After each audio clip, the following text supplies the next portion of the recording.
The biggest flood in 47 years is happening right now and nobody's talking about it. This video is my story of the Cairns floods 23, and the biggest message that I want to get out of this video is I want to know why the Mason Bridge doesn't have a plotting graph like all the other bridges do, when it's like the last one to go under before anyone can evacuate. Why there was no earlier evacuation when all the data was there online, the graphs are plotted hourly, and I was sitting up all night looking at this graph going, what is about to happen? But looking around me and seeing everybody else calm, speaking to locals, oh, it never floods here, and such, which is fair enough. But when there's like these graphs here online, it's all electronic, like someone had to have been watching these graphs rise rapidly. It's not that there was no information out there. There's so much information out there showing what's happening in these river systems, and being at the bottom of the river, this is where it ends up.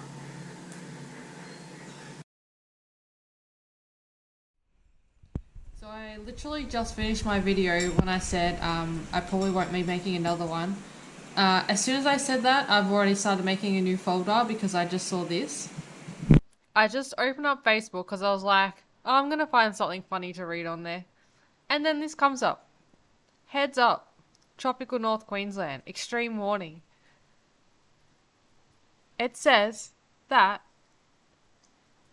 suggesting that we'll have another 400 to 600 millimeters over the next 36 hours, Saturday afternoon to Sunday night, with significantly higher falls possible.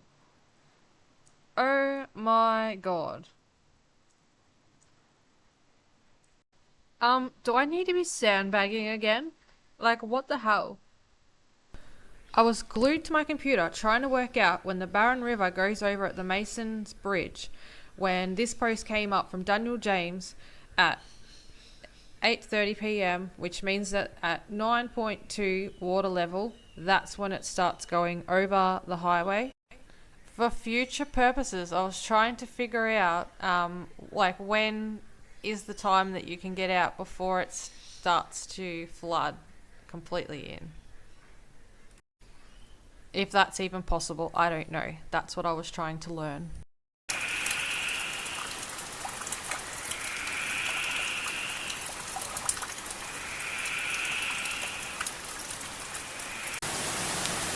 It didn't stop raining last night. It was the heaviest rain I've ever heard.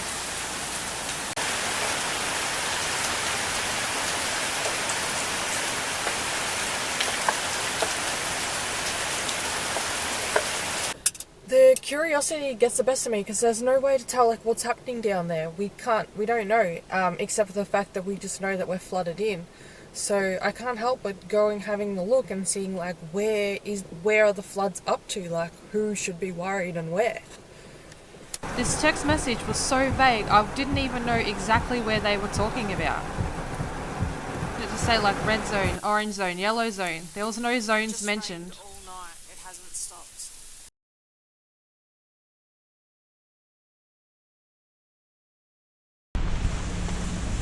Okay, it has started to flood everywhere now.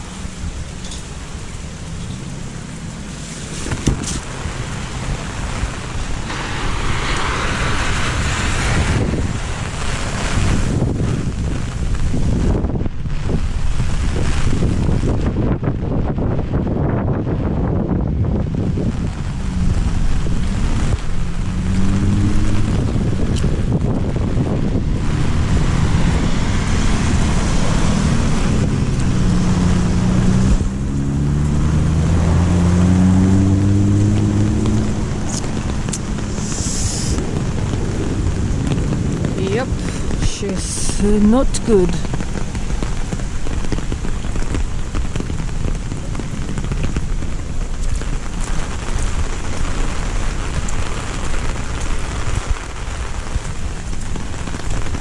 No, oh no, I can see it already. It is well and truly, yep, okay. There is my worst fear, right there. now the neighbours are running off to get sandbags. Yep. Okay. That was the worst case scenario. I've taken the sandbags away and I'll be putting them back now. So as you can see, it's a race against time. I'm losing. The water's seeping in here. It's definitely kind of come in the house. So now at this point in time, oh god, I liked my original plan and now it's doomed for. It's too late. It's all going to come in the house.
Okay, obviously at this point I'm a little bit upset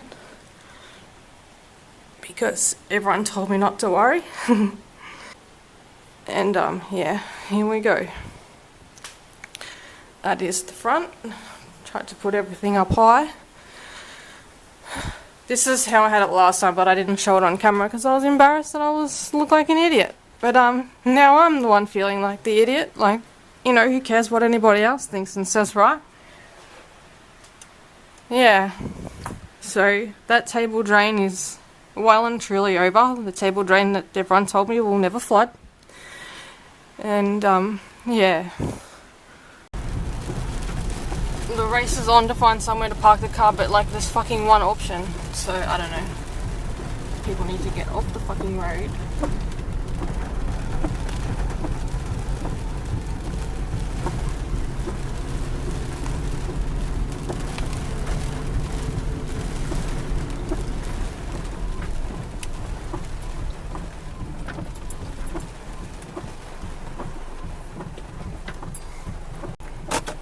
Okay, and that's my house. Isn't it lovely?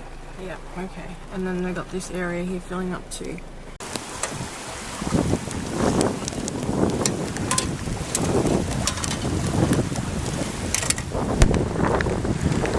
Someone's actually taking their dog for a walk.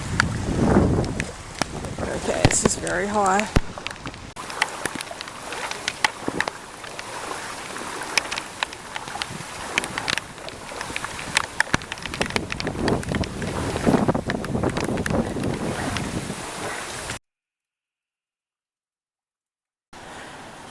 Okay, it is 12:52. As you can see, the water is flowing in. It's well and truly flooded out there. And my brain just doesn't know what to do. It is done for. The water is seeping into the carpet now, into the bedroom. And oh my, yeah, fuck, up the drain. They said that and I had shit there and I took it out. God damn it. I can't even remember the last time I filmed, but now it's 1:43 and the water has well and truly come inside. It's not coming in as fast as what I thought maybe it could, so I mean, that's a positive, right? Yeah. I don't know. Oh.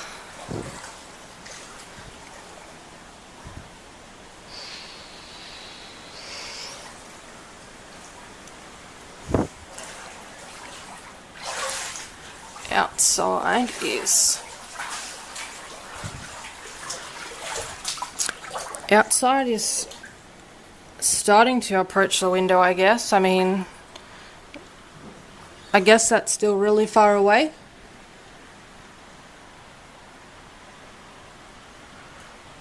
It's really hard to see what's going on out there.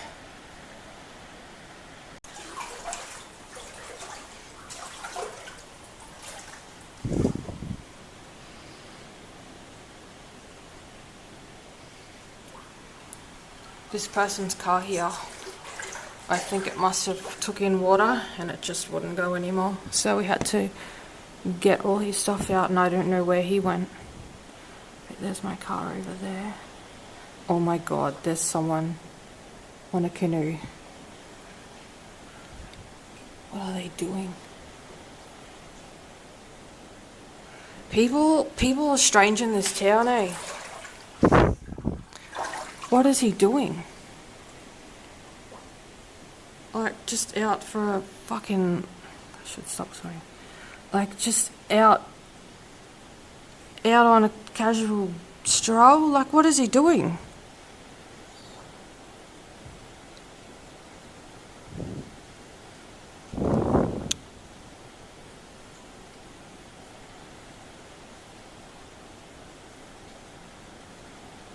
So it is good I moved my car, because otherwise it would have actually been going into the car. That's all I care about is my little Rav. That's all I've got. Got nothing else. I mean, I got Ella, and I've been very calm, so Ella's not freaking out at all. She just thinks, like, why is it wet inside? Okay, it's 2:17. It's like, you know, there's money there. The power's off, which is probably good.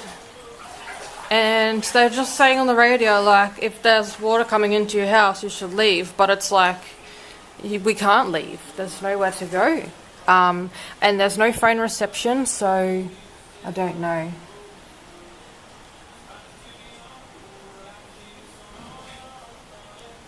I just noticed the neighbour's car's not there anymore. Where did he drive to?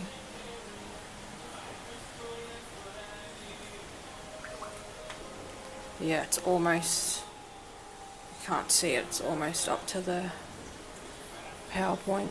Once the safe spot that I put Ella on, the freezer, started to float away, that's when I started to really worry about how I was going to keep her safe during this flood. And that's when I packed my bags and I left the house before it was too deep and too late to leave.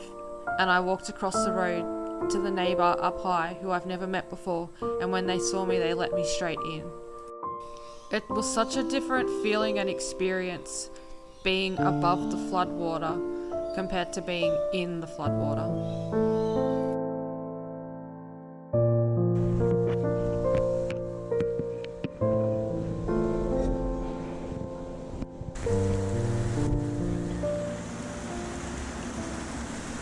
At 6 a.m, I went back to my house to have a look, and I honestly didn't film a whole lot in there because it was very upsetting, so I have very minimal footage.